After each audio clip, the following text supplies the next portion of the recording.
Akash, who is a neurologist currently working at Amri Hospital. I request Dr. BIIPbSAR to kindly introduce him. No, there is nothing much to say. Dr. Akash was my senior from SCB, very affectionate senior to be specific. He's done his DA in neurology from Nemhans. After that, he was briefly working as an assistant professor at High-Tech Medical College. Currently, he is a consultant neurologist at Amri Hospital, Bhubaneswar. I am very grateful to Dr. Akash for agreeing to be part of this forum. Thank you. Thank you. Thank you for inviting me. The Pan India email which I sent to all the psychiatric fellow of Indian Psychiatry Society, I have written that faculty in High-Tech Medical College. So this is a correction. This is a new affiliation now, Amri Hospital. Welcome, Dr. Akash. Thank you, sir.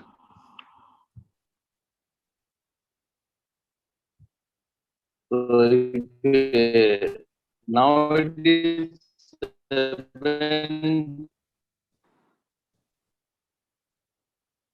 or 8. Sir, your voice is breaking. Sir, time kete helani? 7:04, sir. We will start in another 1. So if the link is a problem, we'll wait till 7:10 or we'll start at 7:05? No, I think we'll start. And maybe Deepti, you can stop sharing your slides if possible. No, it's yeah. Deepti, you can.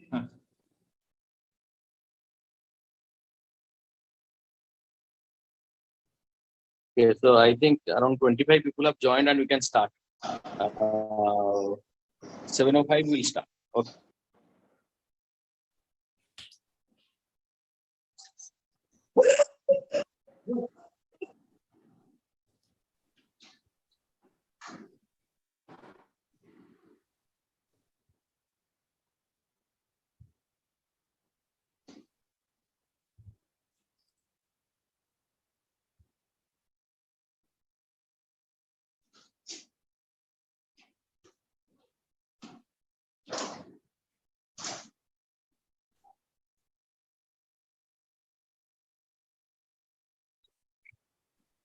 So it's 7:05. Can I request the moderator to actually start recording? So can we start now? Yes, please. So a very good evening to one and all. I'm Dr. Jigyasha. On behalf of the organizing committee, BIIPbSAR, I welcome you all to today's second edition of the Monday Roundtables discussion in psychiatry. And I'll just share one screen.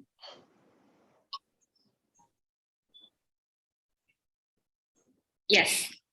So the Monday Roundtable discussion is a fortnightly case discussion in psychiatry. We are planning to hold it the first and the third Monday every month from 7 p.m. to 7:45. This particular forum is brought to you by a group of passionate psychiatrists, a part of which is me, Dr. Panda and Dr. Ravan, and we have Dr. Rajnarayan Mahaswar, who is a part of the founder committee of BIIPbSAR.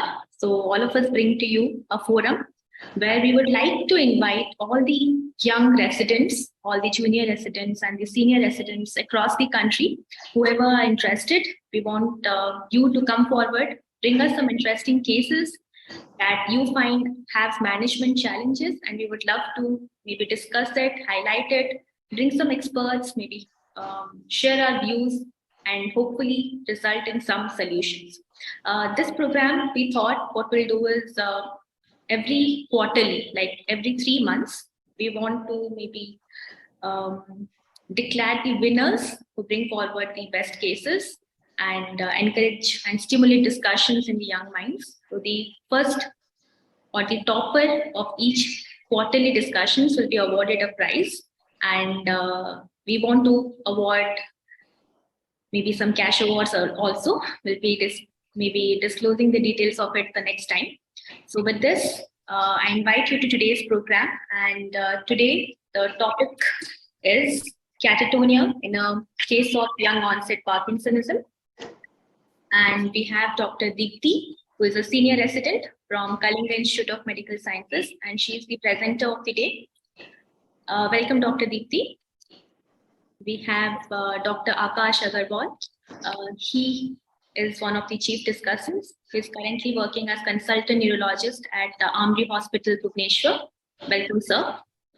And we have two other discussants, Dr. Jaiprakash Rasel Ravan and Dr. Udit Kumar Panda. Both of them are currently working at Kalinga Institute of Medical Sciences, and they are consultant psychiatrists at BIIPbSAR, and I'll be the moderator. With this, I would like to invite Dr. Deepti to share her presentation. Maybe the presentation will be for a span of 10 minutes. And after that, we'll have the opinion of our discussants. And then the forum will be open to listen to all the views of our young psychiatrists who have joined us. So, Dr. Deepti, over to you. Thank you, ma'am.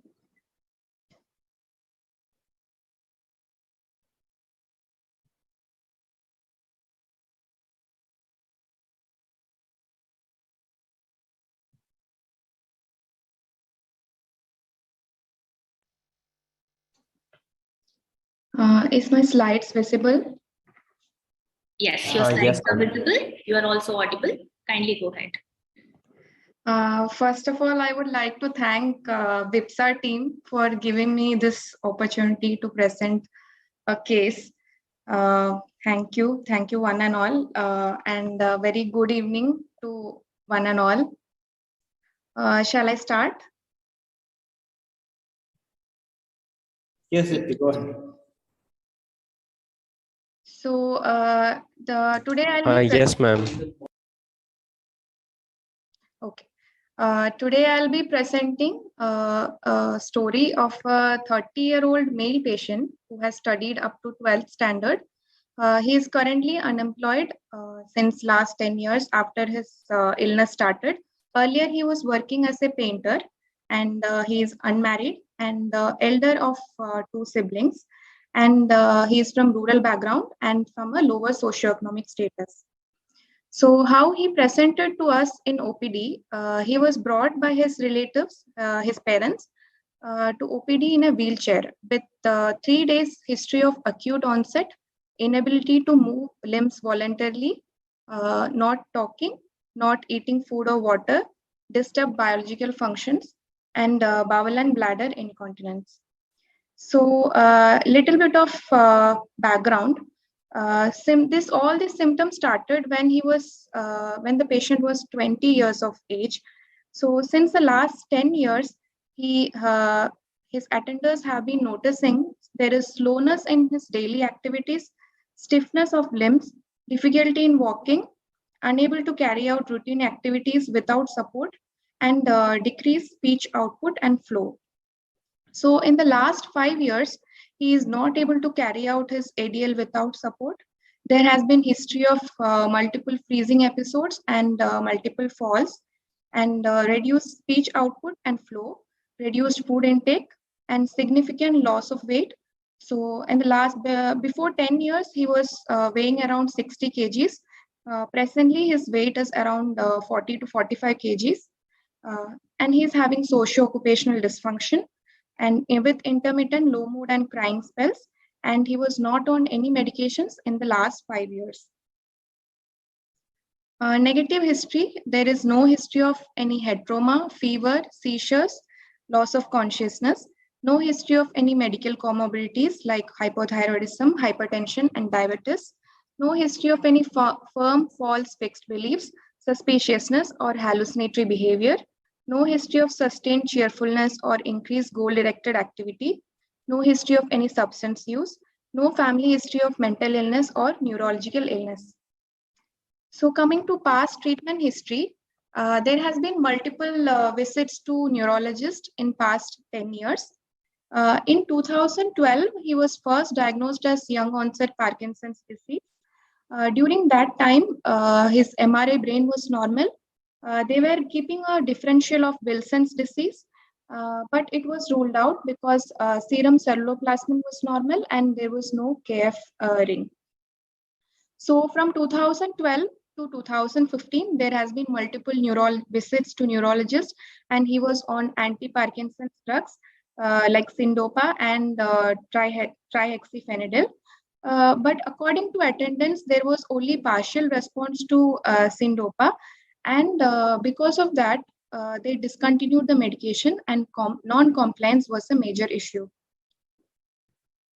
So from 2015 till 2022, he was not on any medications and the symptoms deteriorated. He was almost bedridden and he needed his family members' support to carry out all his daily activities.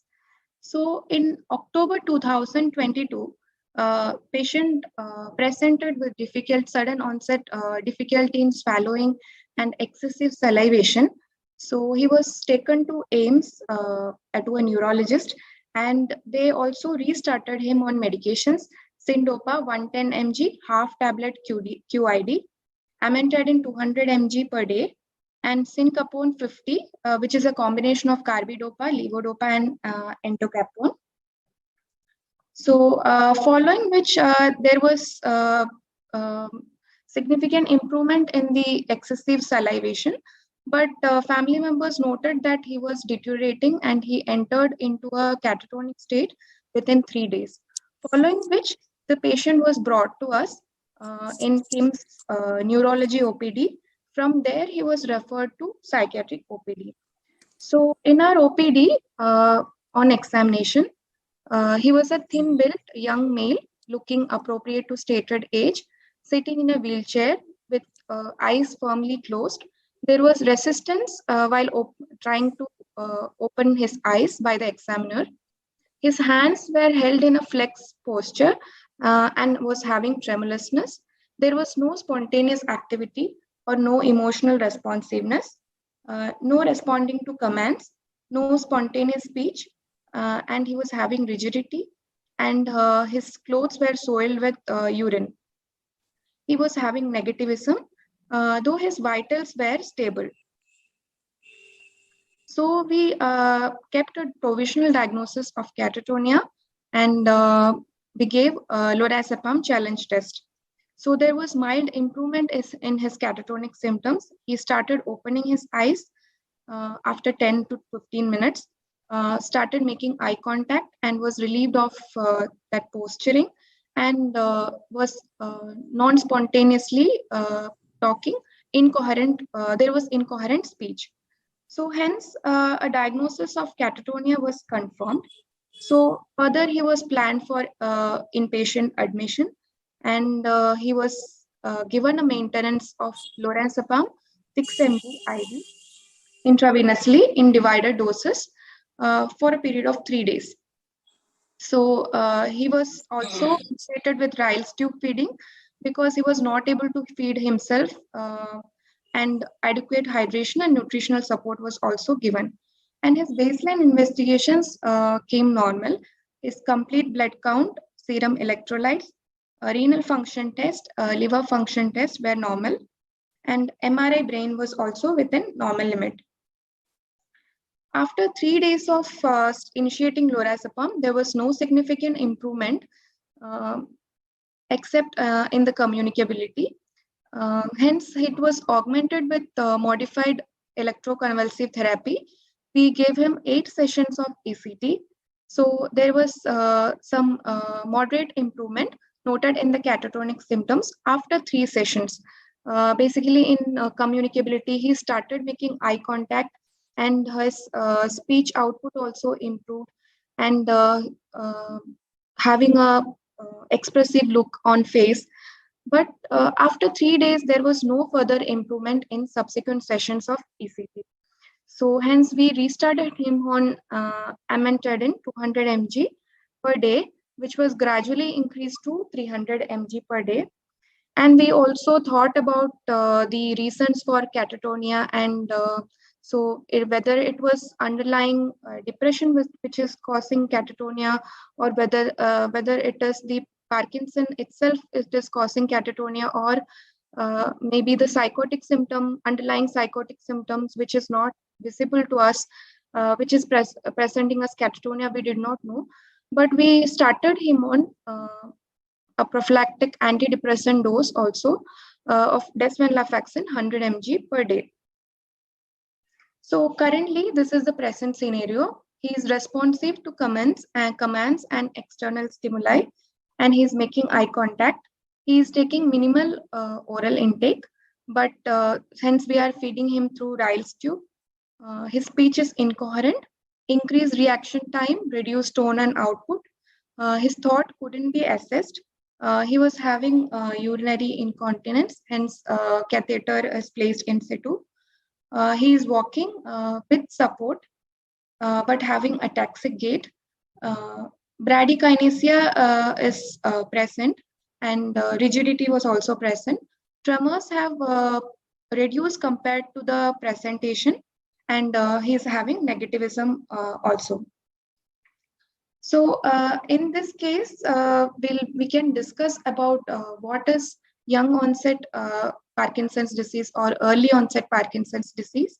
So how catatonic presentation happen in Parkinson's disease. So what will be the cause of catatonia in Parkinson's disease, and some differentials, and further treatment options, and role of ECT in catatonia and Parkinson's, and what will be the prognosis of the of this case, and further management of the case. So I was going through some articles related to early onset Parkinson's disease. So I'll be telling few points regarding early onset I'll include some points regarding early onset Parkinson's disease also. So early onset Parkinson's disease occurs in before 50 years of age. So if the onset is between 21 to 40 years, it is called young onset Parkinson's disease. And if the onset is less than 21 years, it is called juvenile onset Parkinson's disease. So it is very rare phenomenon. It is prevalent in 1 to 5 persons in 10,000 according to Western data, and it is having a male preponderance. And yes, ma'am. Yes. Can we pause for a while before we go into the discussion? Maybe we'll come to your slides a little later. I think you can go to the previous slide, and maybe we'll keep that slide there. The important points in discussion, and I would like to invite our discussants for the day, Dr. Akash, Dr. Ravan, and Dr. Udit Panda, to give their inputs. First, can we start with Dr. Akash? Sir, this is a case of young onset Parkinsonism, and as you can very clearly see, the patient landed to us in a state of catatonia. So how do you think, or how common is it for a patient with young onset Parkinsonism to come with catatonia, and what is your experience in dealing with it? If you can throw some light, sir. Sir, you're muted. Thank sir. you. Yeah, thank you. Yeah, actually, young onset Parkinsonism, by definition, it usually starts before the age of 40. And as the Dr. Dipti has already mentioned, that it is mostly familial. Okay, so it is inherited genetically. So usually what we get, as is not in this case, is that there should be a family history, especially in autosomal dominant cases. Usually the father or the mother, or usually 3 generations, subsequent generations, usually they are affected with this Parkinsonism. That is the case, or there is history of consanguinity. Okay, most of the times. So that those two are not there. So anyhow, young onset Parkinsonism very as opposed to this case, I would like to point out a few red flags in this case, especially. Okay, the progression of the disease, first of all, has been very, very, very, very slow. Okay, it's like there is non-progression almost. And although it deteriorated later on, I guess last 3 days before presentation, it deteriorated. So Parkinsonism, or for that matter, any neurodegenerative disease, has to be progressive over a period of time. It does not remain static. Okay, so all these conditions, young onset Parkinsonism, PD is a condition which is like, it's a PD. Like you have Parkinson's disease in the elderly, you have similarly Parkinson's disease in the young. Besides that, there are other forms of Parkinsonism which can be either inherited or secondary to any other cause. which can also be present in the young. So I would like to consider the possibility of young onset Parkinsonism rather than young onset Parkinson's disease in this patient, because the patient never responded to levodopa. That's that he or she has been there for 10 years on for initial part of the disease course. He was on levodopa or syndopa, and moreover there was no progression. So as you mentioned, it can be another form of Parkinsonism with or without the catatonia that you are saying. Having said that, catatonia, psychosis, depression, anxiety, all these features are pretty common in Parkinsonism, and for that matter, in any form of Parkinsonism. And catatonia as a consequence of these disorders, as a consequence of psychiatric disorders or neurologic disorders, it is, although not though very common, it can be seen. So and so in this case, it's very difficult to distinguish whether there was actually any Parkinsonism or actually there was primary catatonia or a Parkinsonism with superimposed catatonia. I have a follow-up question for Dr. Akash. Yeah. So just to clarify a little bit, I am actually the consultant in charge of the case in our ward. Initial response to levodopa was actually apparently magical for first 1 year of the symptoms. So he responded really well. The duration of improvement with each syndopa dose was like 2 to 3 hours, and after that he used to get slowed down again.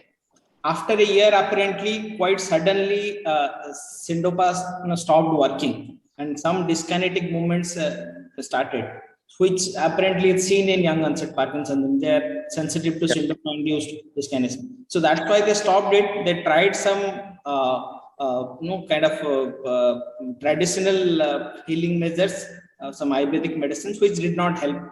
They stopped the treatment. They have been consulting on and off when some crisis happens. During the current consultation where syndopa was restarted from Bhubaneswar, there are apparently some bulbar signs as well. We were having drooling of saliva, dysarthria was there. So I'm not, and after starting syndopa, they vanished. And this catatonia has precipitated when that entacapone was added along with syndopa and amantadine. We're really kind of struggling to make sense of the symptoms. Whatever we're considering catatonia, that has partially resolved, in the sense the response to lorazepam was pretty minimal. Barring the positive lorazepam challenge test, I do not believe he actually responded well to lorazepam. Rather, a lot of sedation actually appeared, and it seemed that he is actually deteriorating. That's why we immediately started ECT within the next 2 days of admission. He responded to ECT well in the first 4 sessions of ECT. All the 8 sessions of modified ECT have had therapeutically significant seizures. So, but after that, he seemed to be kind of going down the hill again. We initially added a little bit of olanzapine, which Dipti forgot to mention. So we stopped olanzapine, restarted him on desvenlafaxine with the theory that people with young onset Parkinson's, they seem to have a lot of comorbid anxiety and depressive illnesses, and that might have precipitated the catatonia. As of now, he is on amantadine, trihexyphenidyl, and desvenlafaxine. There seems to be a limbo where we are hanging. The catatonia has resolved. There is no negativism. The bradykinesia persists quite significantly. The tremor doesn't seem to be very prominent, but the bradykinesia is probably kind of disabling him to take care of himself. So we do not know how to progress from this point onward. Yeah, 2 things. First of all, as you mentioned that the patient had an initial response to levodopa for a period of 1 year or so, and then he also started having dyskinesias. Okay, so there are various besides young onset Parkinson's disease, which responds wonderfully to levodopa, there are other various forms of Parkinsonism, especially secondary Parkinsonism, which transiently responds to levodopa for a period of 6 months to 1 year, and then it wears off. The differentiating point actually here is you have to look for this when the levodopa syndopa is working. Okay, especially the dyskinesias with the hands, piriform movements of the hands and the legs. Then it puts us a case strongly in favor of young onset Parkinson's disease. There are other forms of Parkinsonism, which forms a prominent part of hereditary Parkinsonism, that is called as neurodegeneration with brain iron accumulation, like PCAN and ferritinopathy.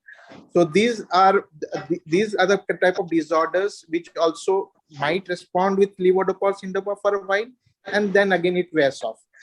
The plus minus dyskinesias. There might be dyskinesias, there may not be dyskinesias, but these group of patients usually we miss because we do not consider the family history so seriously, because most of them are autosomal recessive.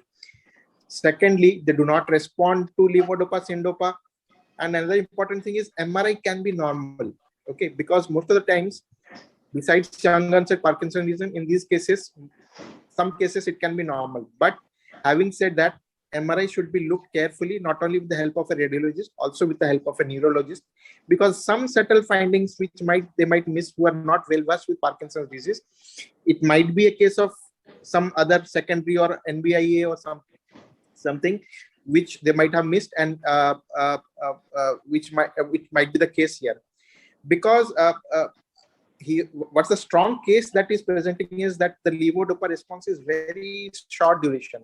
So what I would advise is you should get to a clinical exam or a whole exam to see for the panel of diseases, which genetic disease which can cause Parkinson's in this patient, and this can get you to a condition because, as you know, it's a Parkinson's disease which has come early on, so hereditary component could be there.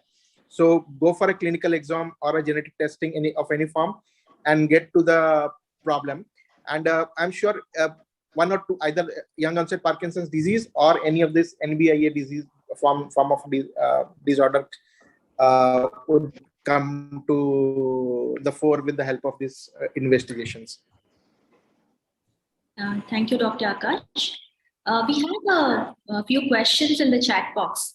Before we take that, I would like to invite Dr. Ravan to share his views on the case and the discussion so far. So what do you think about this case? What else, and where do we stand clinically as of now?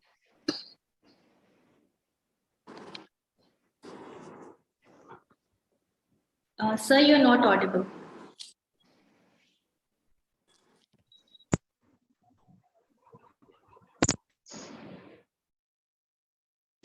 Hello.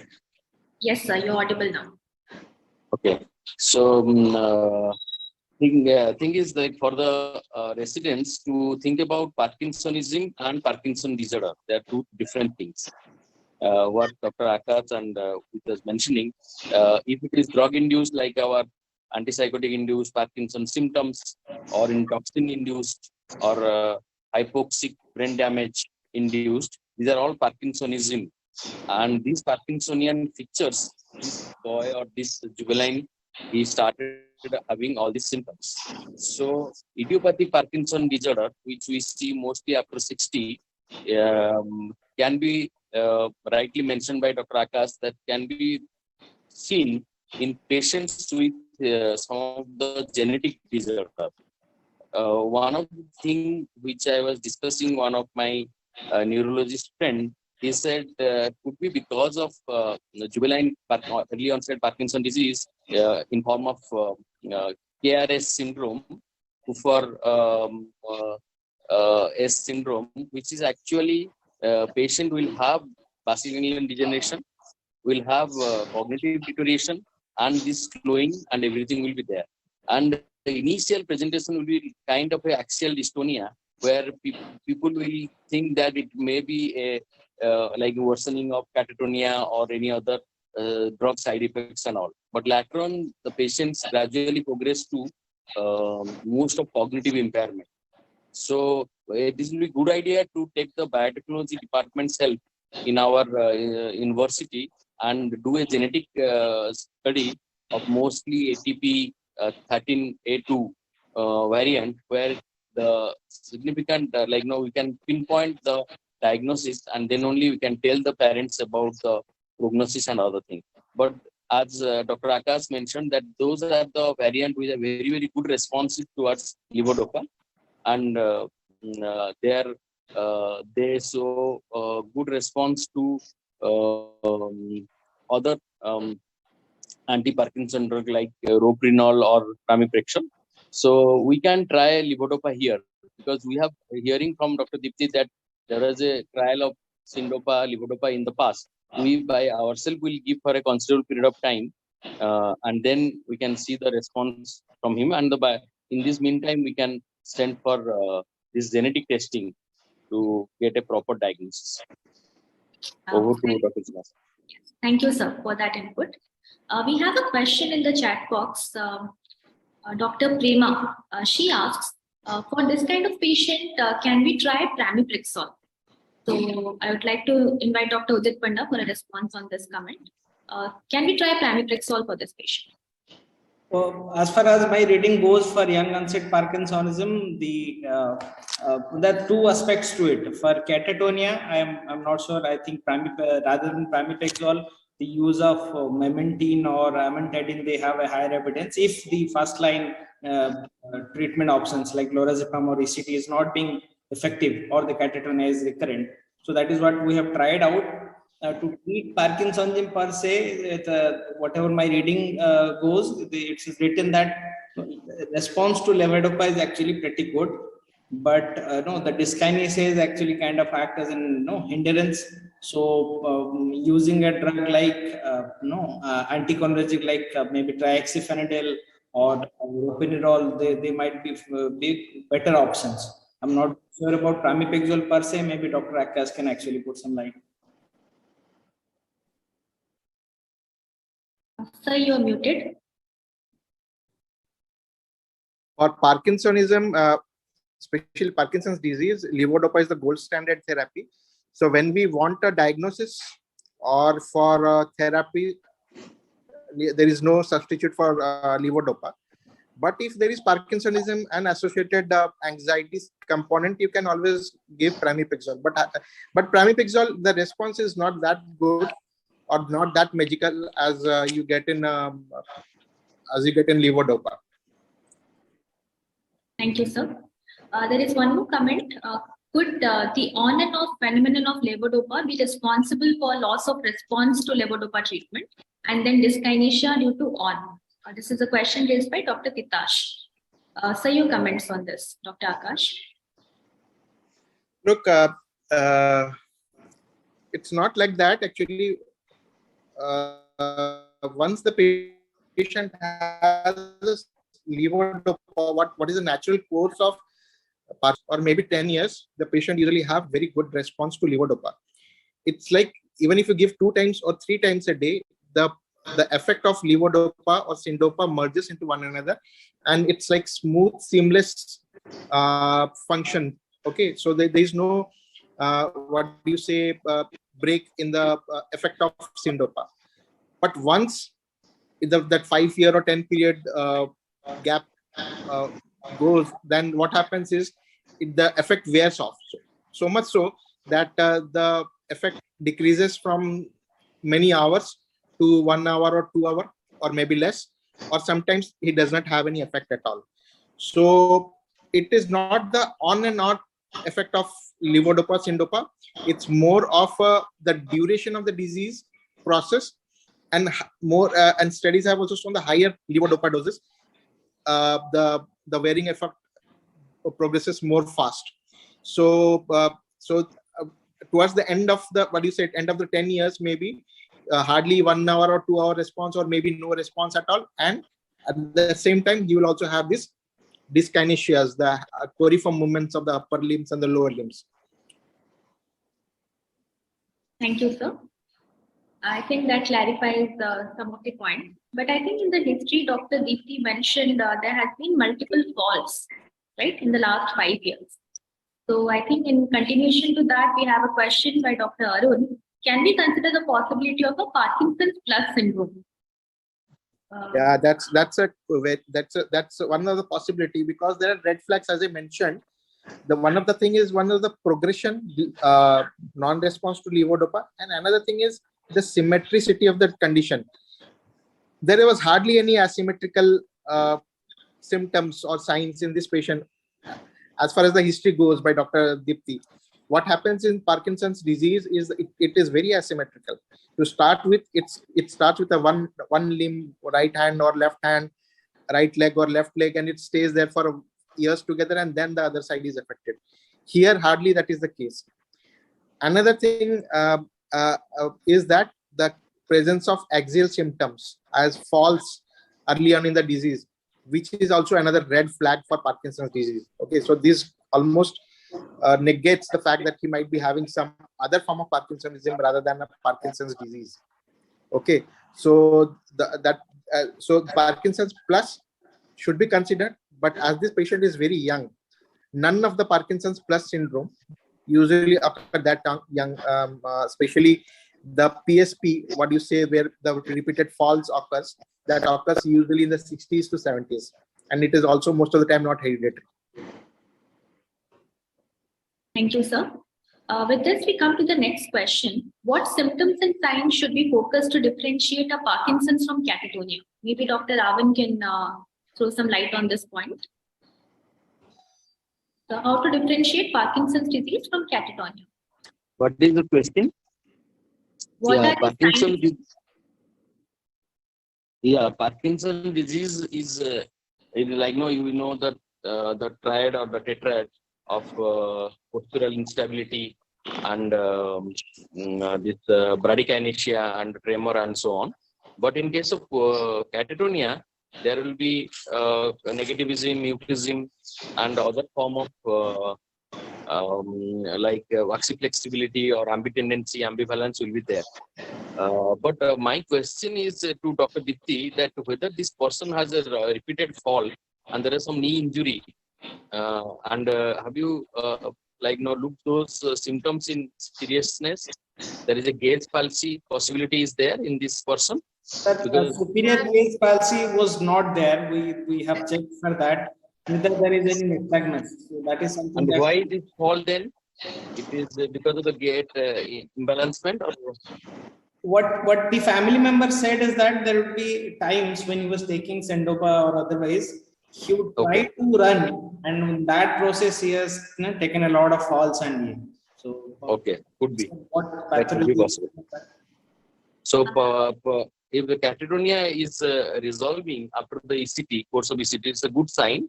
And none of the case report on young onset Parkinson disease per se has reported this type of presentation. So my request to the treating team, including Dr. Dipti and Udit and Sudipta Das sir and the whole team, can make it a report, because none of the young onset Parkinson or juvenile onset Parkinson presenting with catatonic symptoms, but the report will be more robust if you do a genetic marker, genetic testing, and some other investigation, as Dr. Akash was mentioning, MRI and so on. And then I think it will be a good thing to report whenever the early onset Parkinson comes with catatonia. You asked a question about heavy metal poisoning in the chat box. Yes. We actually did some reading because it was rather new to us. Apparently, the calcium deposition is in Farr's disease, manganese deposition, copper deposition in Wilson's. So they are, and the iron deposition with the degeneration of the CNS, as Dr. Akash was mentioning. The common causes of secondary Parkinsonism, we have not really gone for the heavy metal screening per se. So something that is worth exploring, because some of the symptoms are kind of indicating towards a secondary Parkinsonism. Maybe the lack of family history would be probably the first one to know. And most of the family member, when I met once and they came and they said they were giving some Ayurvedic medications, some roots and some part of Jadi Buti for long years, for 3 to 4 years. So that is also part of the history. Maybe it is worthwhile checking heavy metals. I have a question for the house in general. So we have given 8 sessions of ECT, and because of the excessive sedation, we actually are in the process of tapering out lorazepam. What should be our next approach to treat catatonia per se?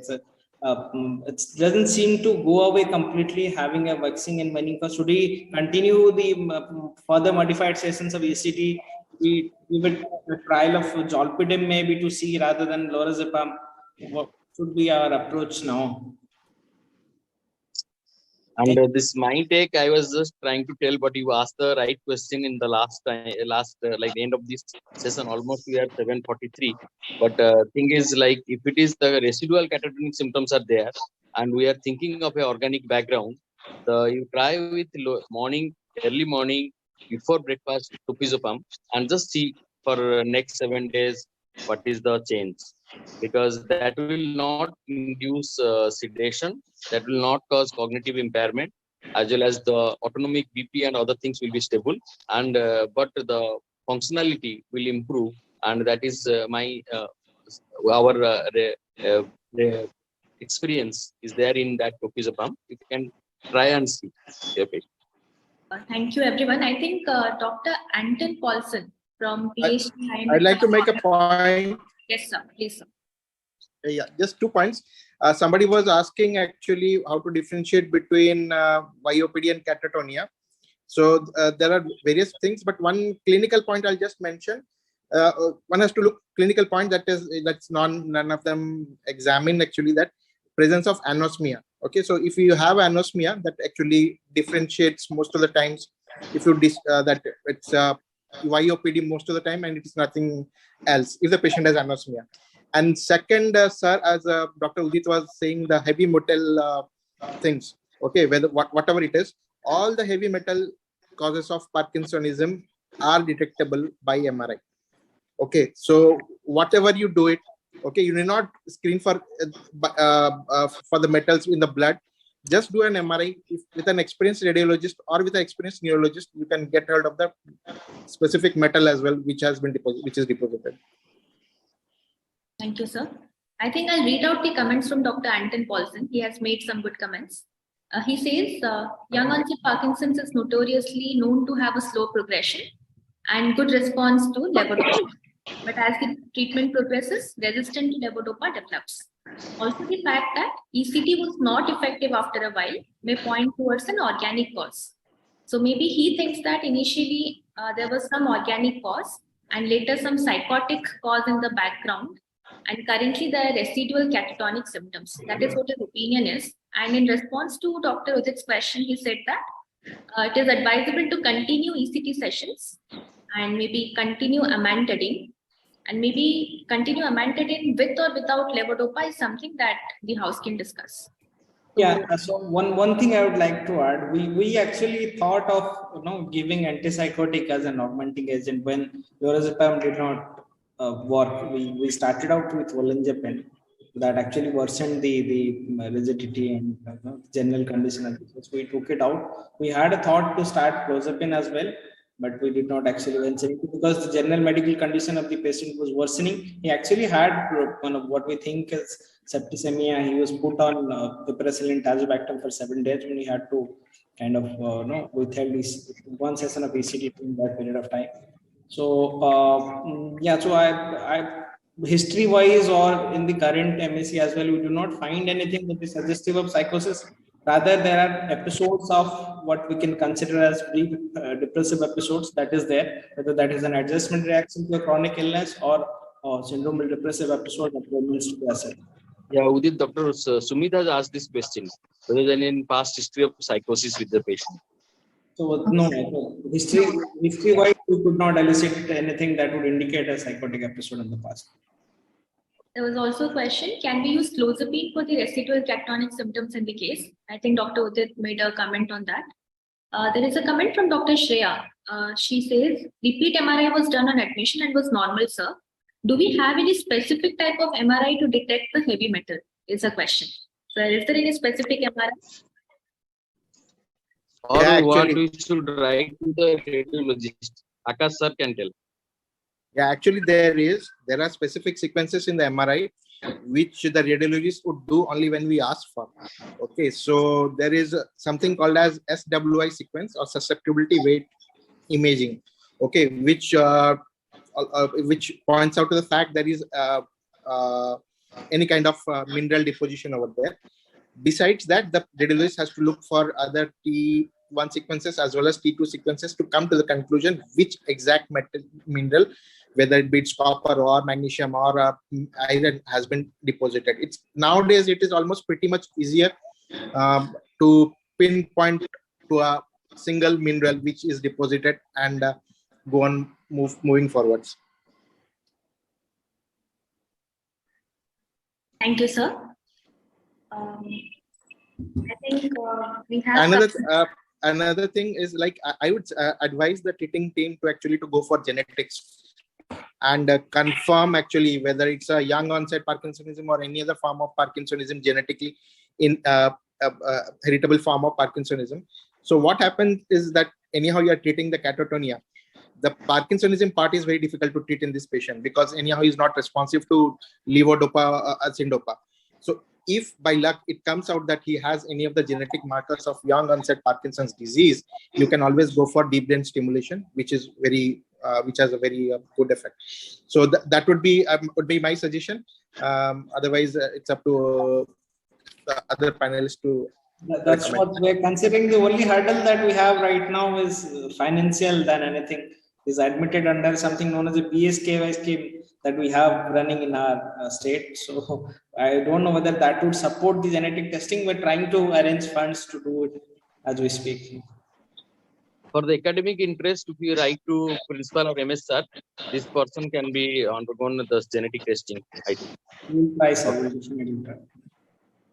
So I think we come to the, yeah, almost very good discussion. I think I try to thank Dr. Akash for that. And if anybody has any question directly now, there is no time to put the question in the chat box. Directly they can ask to the panelist or to the moderator. Any comments are also welcome, sir. We are actually hitting a dead end as there's some therapeutic nihilism that was creeping up inside the minds of the treatment team. So we thought we'll bring up this case to this. Okay, out of box thinking, which is a rational approach for this patient, because almost all the options are almost explored and given to the patient, and still patient is having very slow improvement, and parents are in distress. Yes, all are welcome to anybody. If you have anything in your mind, you can tell, or otherwise we will conclude with a concluding remark from Dr. Jikan.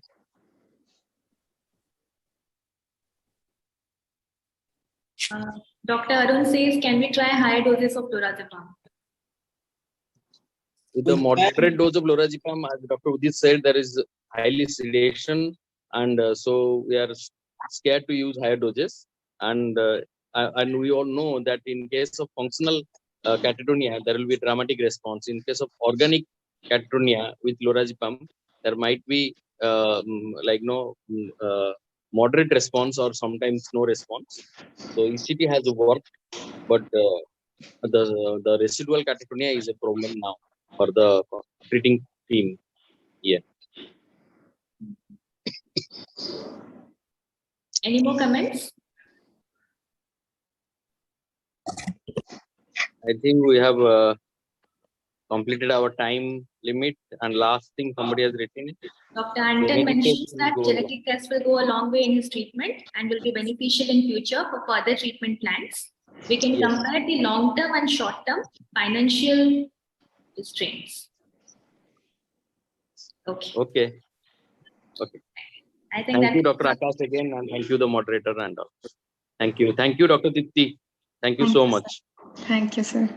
I think sir gave a informal vote of thanks. So before we end, I would like to invite all our participants who joined us today to actually bring forward cases where you face management challenges, and we would love to take up cases and discuss with you all. If you have any cases, you can share it with our email ID, BIIPbSAR@gmail.com. We'll just leave the mail ID there for your further queries and discussions. So with this, we come to an end. Thank you everyone for joining. And just one last minute comment. So it will be happening every first and third Monday. The link will be the same. You can re-register and join. We want people to actually start volunteer and bring up cases in their institution, because till that point our team will be bringing up interesting cases as we see, and we'll present in this forum. But once more cases come from all over India, I think it is going to be a very interesting forum. So thank you everyone for joining. Thank you all. Good Thank you. night. Thank you. Good night. Thank you. sir. So we can Thank you, probably Akash bhai. Very interesting. Thank you. discussion. Thank you. so from here now I'm ending this meeting. Good night to all. Right. Good night.